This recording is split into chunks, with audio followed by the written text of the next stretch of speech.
Are you kidding me? That's using the brakes. Jesus. That's not just like.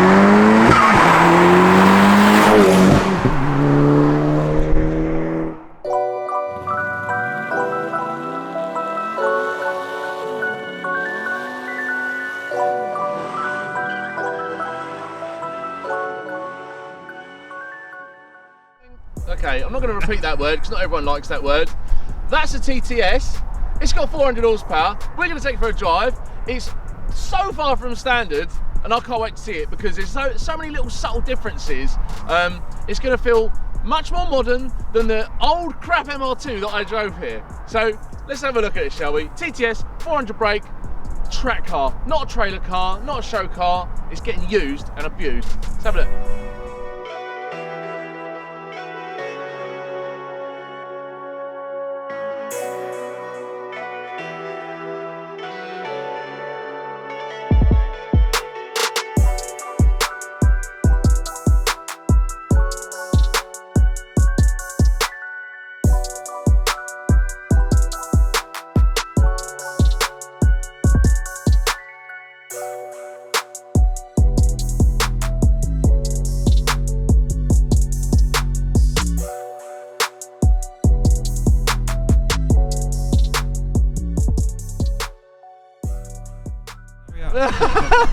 Anyway, I just spotted a minute ago the discs have got blue spots on them around the outside. Yeah. That gives you some indication how hard this car's been driven. Come and have a look. Look at that. Do.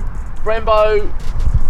So they're TTRS calipers. So they're on the upper model, if you want to call it that. So they would have been factory on a TTRS. TTRS, yeah. They're actually the same as a DB9 Aston Martin as well, I think. But the pads are shared from quite a few variations, so it's a real good pad choice. Yeah, So yeah. with the road wheels that are on it at the moment and the road tyres, it's on Carbon Rain RC 5 Pluses, and they're just generic 345mm discs that That's come. a massive fucking brake disc, though, isn't it, for the size of the So car. that's stock, and a TT RS would normally come on a 370, so they're on adapter brackets just to drop them down for that size. Right, I see. The very first thing when I saw it earlier was the vent that's in the wing, and I presumed that that was an aftermarket wing. Cool. How cool is that? I actually made them at work with help of a friend because I can't alley weld for shit. But it looks fucking stock, though. So what I tried to do was just try and make it so it's almost OEM plus. But Yeah. It's not quite, but it's just like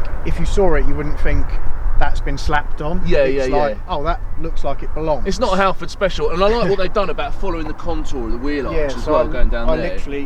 I had a dent. I put a dent myself in the passenger side wing. Yeah. So I got a pair, luckily, off a really nice lad on Instagram, and I thought, well, if I cut the driver's one up and fuck it up, I've still got the one. Still got the one you need. Yeah, so I yeah, literally yeah. got the Dremel out of work and just went. About there. I can't believe you don't like. Everyone says measure twice, cut once, and he's Once. gone. That looks all right. Yeah. Measure once. Observationally, I'm looking at carbon. This bit on the carb, this bit of carbon here. That's neat, and the bit on the top of the dash where the clock's eye is that. Yeah, so I did all the carbon on the whole car. Yeah. Other than the rear spoiler. And that's like all a stuff you complete can new- buy just off the shelf. No. I literally carbon skinned it myself. You did it yourself. So yeah. So Why is it with people recently just making shit, and there's me like, oh, well, I've got to buy it, and this dude is like, to oh. be fair, there's not a lot for Mark II or 8J, however you want to word it, TTs. Yeah. And it was just sort of like, well, I'll try it. So me and my ex-work colleague Nick, we just like got a couple of parts, got some of like you can get like an easy composite kit. And Yeah. we You went made to it yourself? town. Yeah. That pisses me off. He's done it so well. Look how neat this is. It's like a factory piece. Do you know what? Honestly, I just presumed you'd bought that.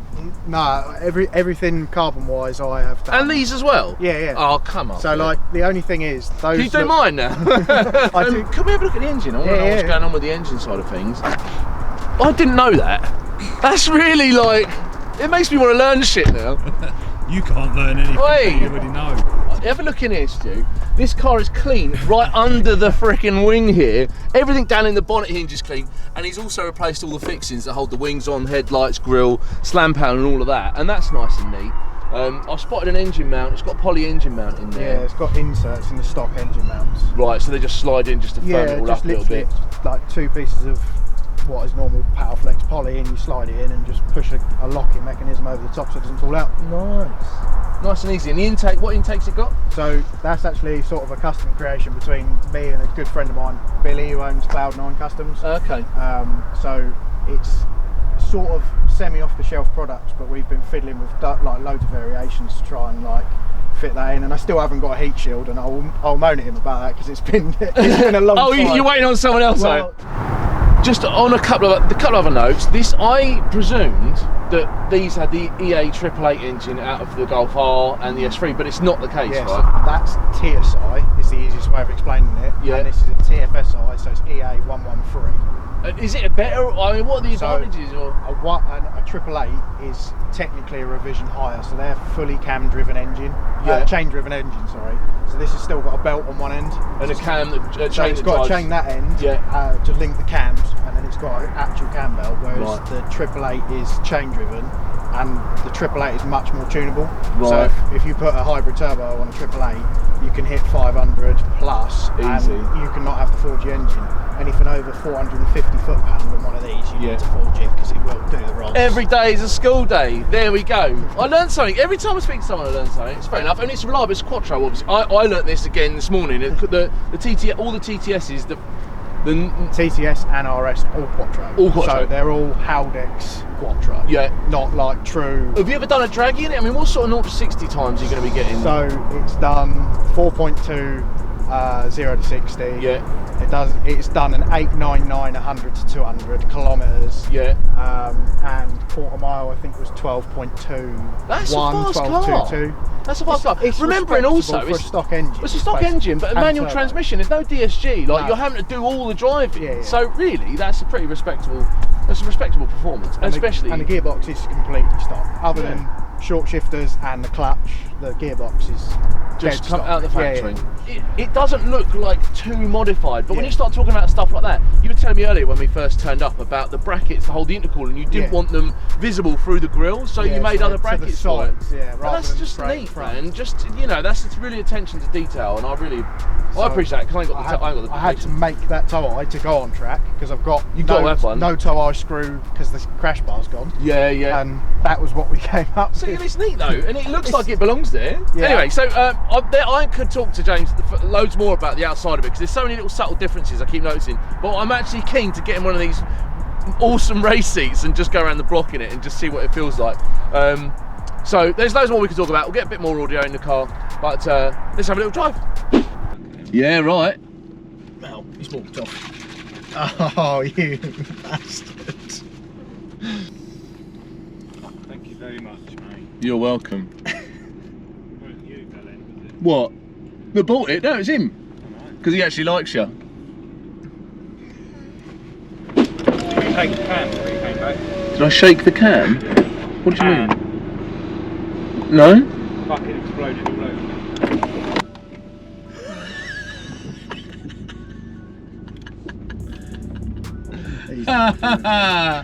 Yes! You'll see this when you're editing, Stu. I'm sorry, mate. I couldn't help it. He's not happy with you.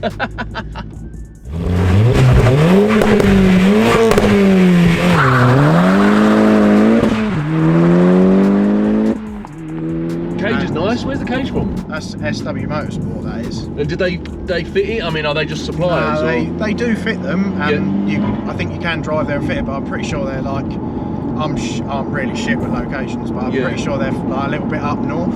Right. And I basically just managed, I had it with my eBay watch list, one of them like, oh, I wish I could have. Yeah. And you get one of them like, ding, notification emails. Oh, this offers 5% off, and you're like, oh, it's pushing me. So I rung them up and was like, oh, have you got one in stock? Yeah, we could have it out to you tomorrow. Damn it, they've done it for you. On the phone, like with your bank details. That's straight away. Yeah. That shifter though.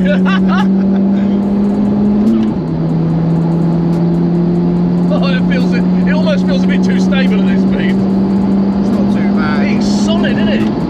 It will keep going, like it does like that. But it hits little like lorry rims, and it tramlines a little bit, but nothing too serious. It's always done that, even when it was like, I only had it stopped for about 3 months before I started. I had it stocked for a week in terms of like engine wise, but I got the coilovers and that doesn't feel like it's going to be as fast as what it is from the noise it makes and everything else. yeah, I think it's quite quiet in here as well, even with like the sound deadening's all out behind the door cards, like they had like foam inserts on them, but rather than try and like sit there with a pair of scissors and cut them, it's just like we'll just throw them just junked it, yeah. So I'm surprised at that because it doesn't give you any hint that it's as quick as what it is. Well, it doesn't feel like it's going to be as quick. I do think it feels faster than what it is. Yeah. Like, it's like the way Artec have mapped it, it's not like spiky or boosty. Yeah. But like if you look at the dyno graph, the torque comes in early and it holds torque and then it slowly drops off. Right. But it comes right up at like 3k where the surge point is on these KO4 turbos. Right. And to be fair, my car, not every single one will, but it held it for a little bit and then tails off as it will do. Yeah, yeah. Because it is only a tiny little small frame turbo. Yeah. And it's got, what pads did you say it's got? So it's got Carbon Lorraine RC6, RC5 Plus is in it at the moment. I like going around corners fast. Oh, it's a different sensation. It really is. Like, it's not everyone can do it. Like, there's no way I could ever get in one of your cars and be able to do I the drag pods that you do. Yeah. But like, not anyone can make one, but anyone could go to somewhere and be like, can you build me a fast car in a straight line? And just, if it's like not manual and everything, you could just go. Yeah. And that's no discredit to anyone that wants to do that, because there's nothing wrong with that. But I don't know, I just like having a car that I feel like I can throw into a corner and have a laugh. Oh, those brakes. That's only about 30% of the pedal. Man, it's just like there's no need. Little tiny bit of drift.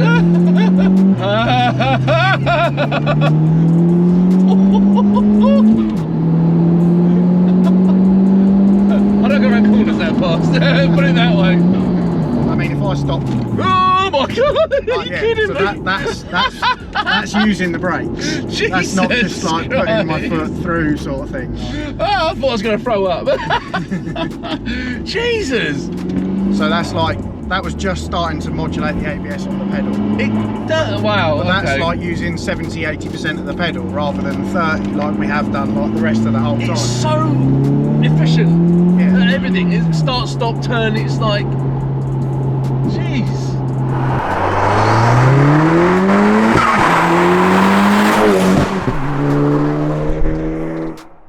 God, jeez, them brakes. They're right there, aren't they? Like as soon as you touch the pedal. They do. They still have a little bit of modulation. Probably is probably a better word for most cars. But like compared to my 1.9 diesel I beat Bailey, the brakes are vastly better. And the clutch doesn't feel too grabby. You're right. The clutch is. I was preparing for it to be a bit abrupt, but it's not at all. It's a tiny bit more grabby than OEM, but nothing like serious. Like earlier when I almost half stalled it. When you're just trying to rush it, you can almost do it, but like it's heaviness more than anything. But it's not. It does feel so like. I drove a Seat. I know this isn't a very good comparison, but I drove a Seat Ibiza. What's the turbo one? Cupra?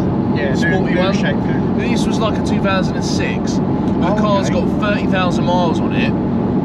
Last night I took it to London, and it feels like this. It feels like really precise. Like anything you do will have an effect on the way the car's driving. The slightest bit of steering input, same engine as this, I presume, the TFSI one. And it doesn't feel too firm either. Now we're on the motorway. It's such a different experience driving something to actually being a passenger. Those brakes are unbelievable. Like you don't really barely have to press the pedal. It's like the feel is right there. Yeah, they got enough bite as well. Whoa.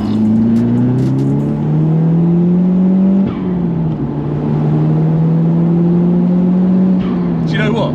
It actually feels like you're driving a race car. I know that sounds childish, but it feels. I think it's maybe the seats. The seats and the shifter are the things that you think. This feels like it could go really fast, really safely, and you'd know exactly what was going on the whole time as well. I don't think I've driven a car that feels as precise as this. Like in terms of how tight it feels. I think that's the phrase for it. It feels really tight. Like you couldn't get it wrong. You know, everything's very like, I don't know. It does make me want to buy something that's very like this, you know, something that you can feel capable in going quickly in, that you can still drive every day. I mean, it's very comfortable, super comfortable. It's a little bit like bouncy. It doesn't crash if you hit a big hole, but like it's jiggly. Like it feels every bump, but it's not like. But not like oh, my teeth hurt or my back hurt. Exactly. Even the seats. I mean, these are quite an extreme type of seats to have in a road car. Oh, these are lovely. But they're nice.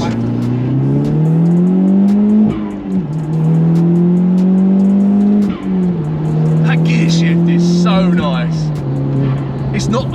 When I was watching you drive it earlier, and you said some people would describe it as notchy. I don't. You was thinking it was going to. I was expecting it to feel notchy, but it feels nice. Those brakes, man. Oh, you could really have some fun in this. Yeah, it is. Oh man. Yeah. I don't think I've driven anything that feels as tight. You certainly wouldn't think it had 130,000 miles in it. No way.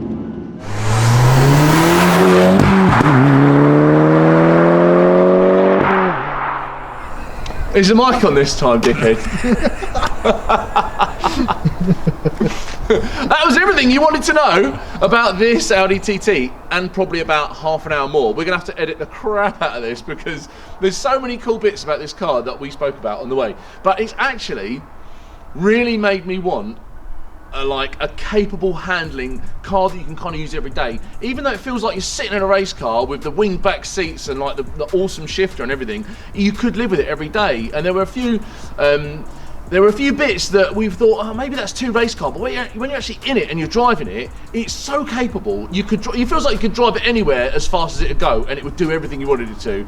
And that's made me want a nice car again, because none of my cars are my cars are fast, none of them particularly nice. But I'll come back to that. So anyway, that's the TT. If you like what we've done, we've got loads more stuff coming up. Some real batshit stuff coming up as well, which we love, as you know. Please like, share and subscribe. And if you could hit the bell where you can, we're probably going to appreciate that. Thanks very much, Motor Addicts people.